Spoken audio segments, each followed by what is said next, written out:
지역의 이슈를 살펴보는 헬로 이슈 토크입니다. 어느덧 2022년의 끝이 보입니다.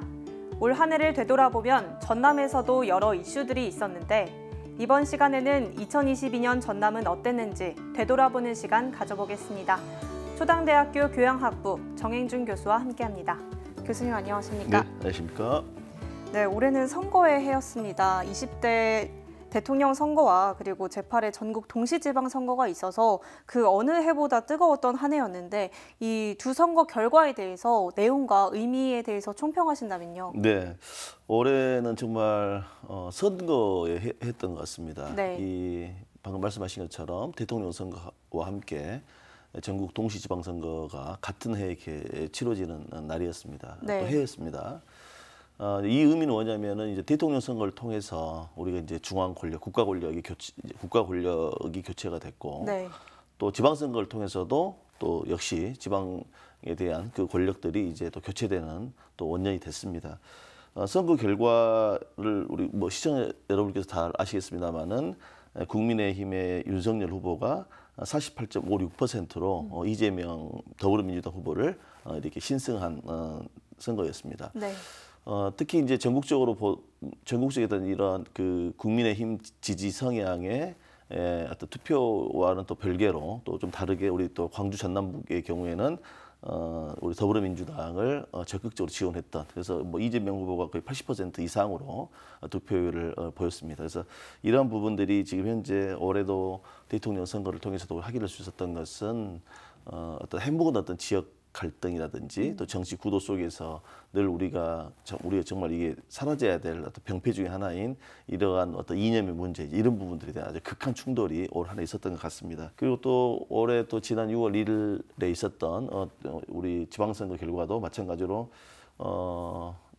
지금 대통령 선거와 비슷한 양상이 하지만은 더불어민주당이 사실상 참패한 한 해였습니다. 그래서 대부분 전국 시도지사 같은 경우에도 17개 광역 시도가 있는데 그 중에서 더불어민주당은 5석, 또 국민의힘은 12석, 그리고 전국 226개의 지방자치단체가 있는데 거기에서도 국민의힘이 145석, 그다음에 더불어민주당은 63석밖에 소위 말해 차지하지 못하는 이제 이러한 선거적인 측면이 완전히 이제 국민의힘으로 이렇게 전환돼 버리는 또 지방선거 결과가 있습니다.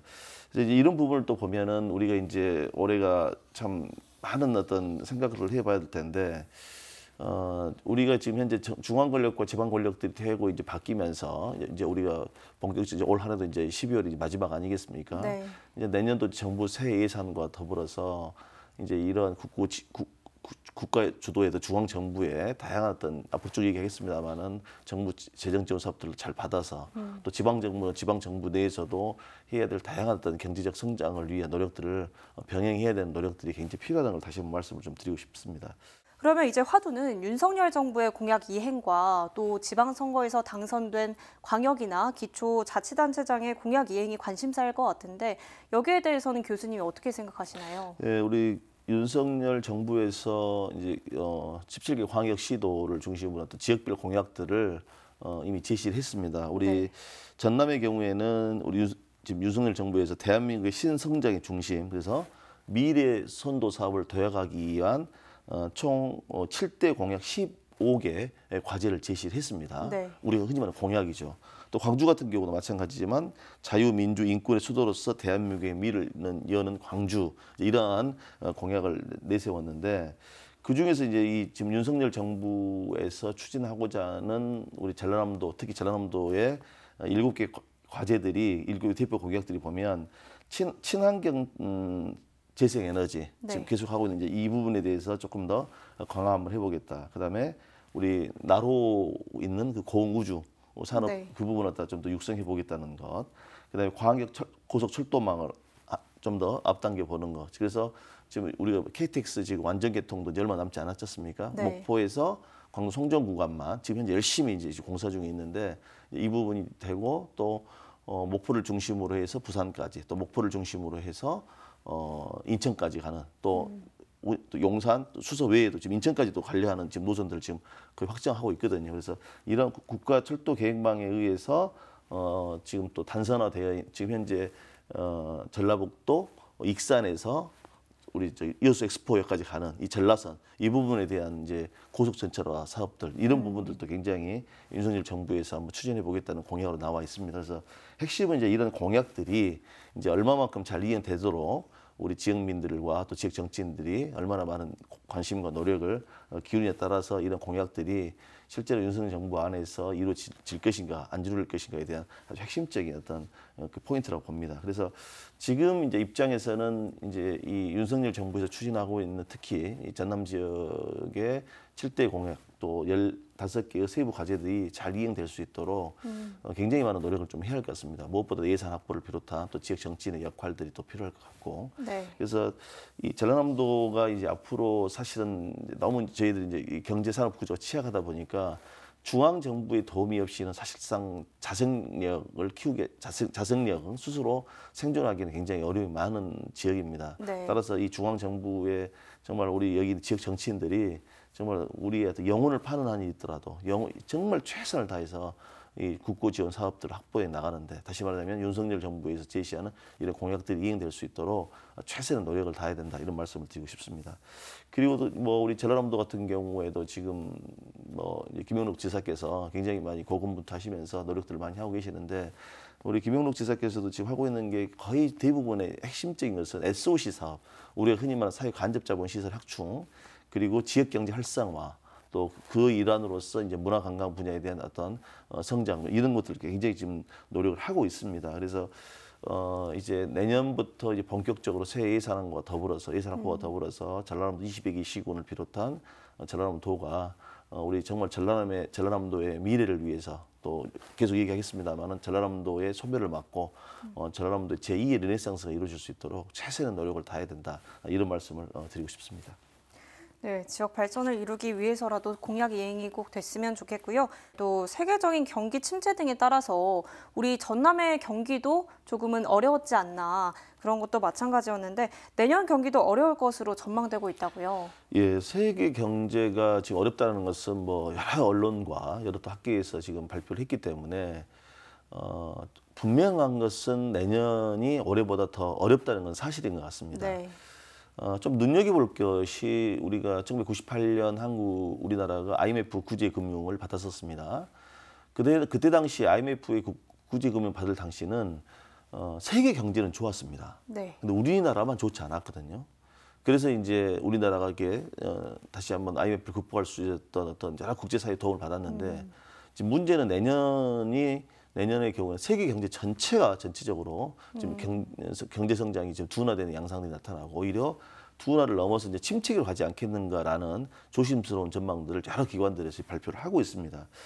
그래서 내년에는 정말 우리가 좀 고삐를 단단히 좀 지어서 우리 시청자 여러분이라든지 또 우리 지역에 특히나 지역 경제 또 지역 경영을 하고 계시는 여러 가지 또 소상공인을 비롯한 이런 부분들의 고통들이 아무래도 내년에는 좀 더 가중되지 않겠는가 싶습니다. 그래서 뭐 여기 관련해서 보면은 이제 국제통화기금의 IMF라고 하는 국제통화기금에서는 내년 성장률 한 2.0%로 좀 보고 있고 또 OECD 경제협력개발기구 같은 게 1.8%, 또 우리나라 이제 한국은행이라든지 이런 또 기획재정부, 한국개발연구원 이런 곳에서는 1.7%에서 1.8% 정도의 경제 성장이 이루어질 것이다라고 이 전망을 하고 있는데 그 1.8%, 1.7% 이런 수치가 왜 의미가 있냐면 사실상 우리가 이 물가 상승 없이 달성할 수 있는 경제 성장률이 보통 1, 2% 정도가 되는데 네. 지금 이제 우리 IMF에서도 말하고 있고 또 OECD 경제협력개발구에서도 발표했던 것처럼 세계 경제가 거의 한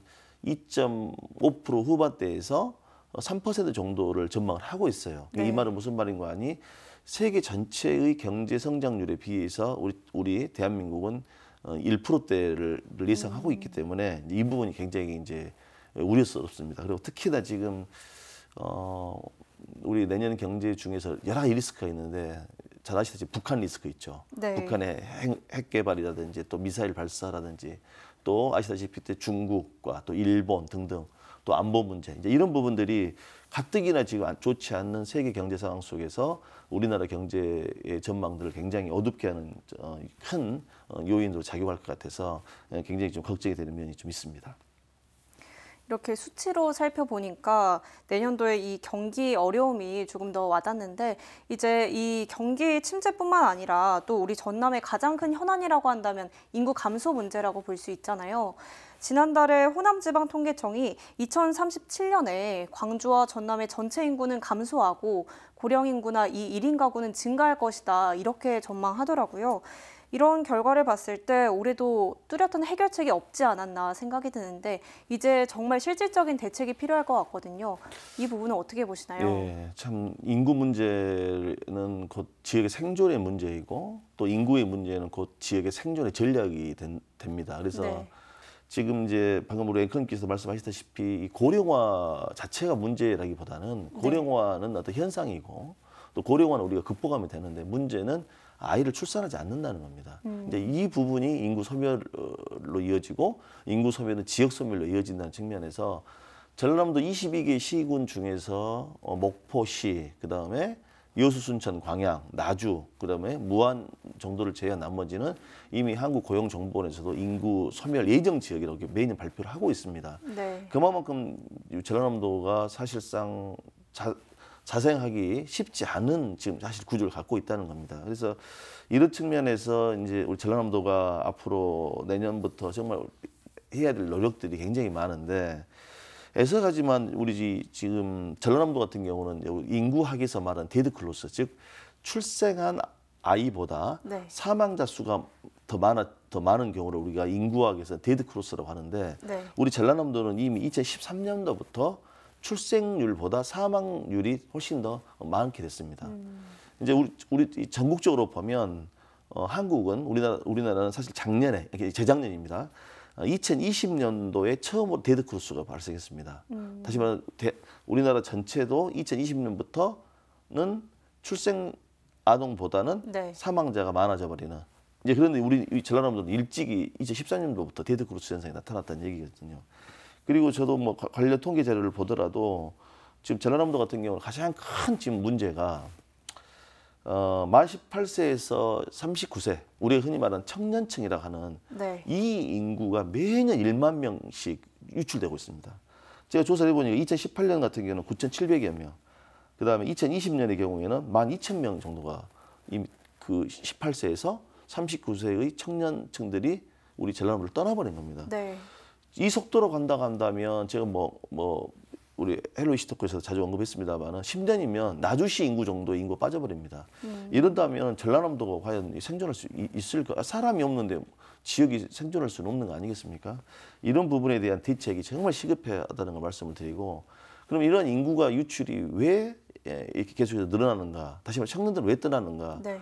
결과적으로 두 가지밖에 없습니다. 하나는 교육 문제, 즉 대학 진학을 위해서 전라남도를 떠나버리고, 두 번째는 양질 일자리를 찾기 위해서 또 전라남도를 또 떠나고, 이러다 보니까 계속해서 그 악순환이 이어지는 결과로 전라남도가 계속해서 다운사이징이 되고 또 인구는 계속해서 초고령화 단계로 넘어가 버리고, 네. 이러다 보니까 이제 흔히 말하는 전라남도가 어떤 생산성, 활발성, 우리가 흔히 말하는 다이나믹이 떨어질 수밖에 없다는 거죠.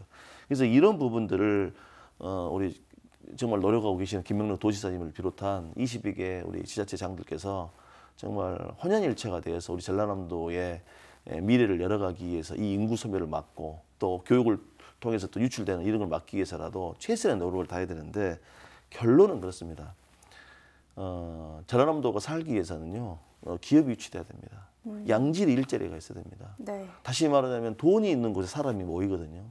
그러니까 그만큼 양질의 일자리가 없고 기업이 유치가 되지 않는 한 이러한 전라남도가 지금 추진하고 있는 여러 가지의 정말 장밋빛 청사진들은 소위 말해서 이게 애석합니다. 이런 구조로 간다고 하면 전라남도 자체가 소멸이 될 위기에 빠져 있는데, 이런 장밋빛 청사진은 그냥 하룻밤의 꿈과 같은 이야기밖에 될 수밖에 없다는 측면에서 우리가 좀 이 부분을 정말 각성을 좀 하고 우리 전라남도의 생존과 성장을 위한 다각적인 노력들이 좀 필요해 보인다라고 말씀을 드리고 싶습니다. 네, 인구 유출을 막기 위해서라도 교육 문제나 일자리 문제가 빨리 해결해야 된다라고 말씀해 주셨는데 이제 교육 분야에 대해서 이어서 살펴보도록 하겠습니다. 교수님께서는 이 교육자 입장에서 올해 전남의 교육은 어떻게 보셨는지 궁금하고요. 또 앞으로는 어떤 방향으로 나아가면 좋을 거라고 보시나요? 네, 우리 전남 교육을 이제 초중등 교육과 대학 교육으로 구분해서 말씀을 드리자면 올해 이제 지방선거를 통해서 장서군 교육감 체제에서 김대중 교육감 체제로 새롭게 이제 전환이 되었습니다. 네. 뭐 교육감님이 바뀌었다고 해서 뭐 크게 달라진 건 아닙니다만 전라남도가 가지고 있는 고질적인 어떤 문제들이 있습니다. 가장 큰 문제가 또 방금 연장선에서 얘기했던 것처럼 학교 폐교 문제라고 저는 말씀을 드리고 싶습니다. 전라남도의 경우에 보니까 이게 참 우리 학교 폐교 문제가 심각합니다. 다시 말하자면 전국에서 보니까 교육부 국정감사 자료를 제가 찾아보니까 1982년 이래 지난 39년간 전라남도 초중고등학교가 833개가 폐교가 됐어요. 네. 그럼 833개가 폐교됐다는 것은 17개 광역시도 기준으로 놓고 보면 압도적 1위를 차지하고 있더라고요. 그래서 굉장히 지금 이 수치도 폐교가 전국에 가장 많다는 것은 이건 정말 심각한 거거든요. 그래서 네. 이것은 뭐 교육 문제뿐만이 아니라 우리 전라남도가 지금 처해 있는 상황을 단적으로 보여주고 있는 겁니다. 그리고 어느 순간부터 아이의 울음소리가 멈춰져 있고 또 그에 따르는 또 병원, 산부인과가 없는 또 군들도 속출하고 있고 이제 이런 부분들이 소위 말해서 그 아동들이 곧장 지역의 교육의 문제로 이렇게 연장선에서 이어진다는 측면에서 폐교 문제는 앞으로 이런 형태로 한다면 굉장히 빨라질 수밖에 없다라고 판단이 되어지고 지금 현재 전라남도가 약 872여 개 학교가 있거든요. 네. 그중에 60명 미만인 학교가 50%를 넘어버립니다. 그래서 그나마 870개 학교가 있다 할지라도 60명 미만인 학교가 2개 중에 하나 정도라고 한다면 정말 너무너무 심각한 부분입니다. 그래서 우리 김대중 교육감께서도 여러 가지 노력들을 하고 계시는데 이런 폐교를 막기 위한 근본적인 지역과 또 대학, 또 지역 공공기관 여러 기관들과의 거버넌스 체계를 구축해서 우리 전남을 살리는, 즉 전남의 학생들이 학교를 통해서 성장할 수 있는 그래서 지역 소멸도 막고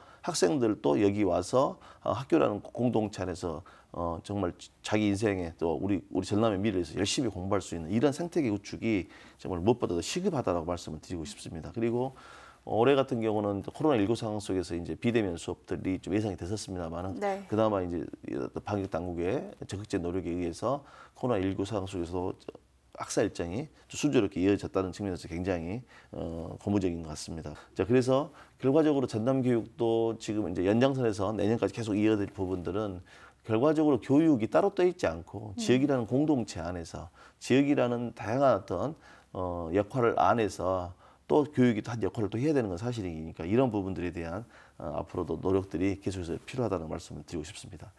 그리고 대학 부분은 대학은 우리 전라남도 대학도 쉽지 않은 시간들이었습니다. 특히 생존과 성장이라는 이 두 마리 토끼를 잡기 위해서 굉장히 노력을 많이 했던 한 해입니다. 그래서 네. 신입생 모집이라든지 또 재학생 중도 탈락을 막기 위한 또 고군분투들 또 이런 생존의 문제 차원을 또 넘어서기 위해서 또 지역 전라남도라든지 또 전라남도에서 지금 추진하고 있는 여러 가지 인프라 사업들, 뭐 신재생 에너지, 항공산업, 뭐 조선산업이라든지 농수산, 바이오산업 이런 부분들을 지역대학과 연계해서 뭐 전남에 있는 목포대학, 뭐 동신대학, 초당대학, 뭐 순천대학, 전남대학, 교육스캠퍼스 등 다양한 대학들이 지금 현재 아주 지역의 성장을 견인하기 위한 노력들을 굉장히 많이 했다라고 말씀드리고 싶습니다. 오늘은 이렇게 올해 전남 주요 이슈들과 또 분야들에 대해서 전반적으로 살펴봤는데요. 내년에 전남 발전을 위해서 어떤 노력들이 더 필요하다고 보시나요? 우리 전라남도가 지금 현재 나주를 중심으로 하는 나주권, 중부권, 네. 그다음에 목포를 중심으로 하는 전남 서부권, 그다음에 여수, 순천, 광역을 중심으로 하는 전남의 이 동부권이 있는데 이 세 지역이 좀 확실하게 어떤 지역 경제를 견인할 수 있는 거점 플랫폼으로서 꼭 성장했으면 좋겠습니다. 그래서 지금 현재 이제 우리 이 세 개 나주를 중심으로 한 목포를 중심으로 한 여수, 순천, 광역을 중에 동부권이 확실한 어떤 거점 플랫폼으로서의 역할들이 조금 되지 않다 보니까 자꾸 네. 이렇게 인구들이 아까 말씀드린 유출이 되고 또 광주에 또 지나치게 의지하게 되고 이제 이런 부분들이 내년에는 좀 많이 좀 완화됐으면 좋겠다고 생각이 되어집니다. 그래서 뭐 제가 모두에도 말씀을 드렸다시피 내년도 정부 예산과 더불어서 윤석열 정부의 적극적인 지역 정치인들이 노력을 해주셔서 우리 전라남도가 내년에 여러 가지 어려운 여건은 있습니다만은 정말 말 그대로 제2의 르네상스로서 네. 전환될 수 있는 원년해가 됐으면 좋겠다는 그런 바람을 가져봅니다. 네, 오늘 말씀 여기까지 듣겠습니다. 함께해 주셔서 감사합니다. 네, 지금까지 올해 전남의 전반적인 상황과 함께 내년에는 지역 발전을 위해 어떤 방향으로 나아가면 좋을지 이야기 나눠봤고요. 오늘 시간은 여기서 마칩니다. 지금까지 헬로 이슈 토크였습니다.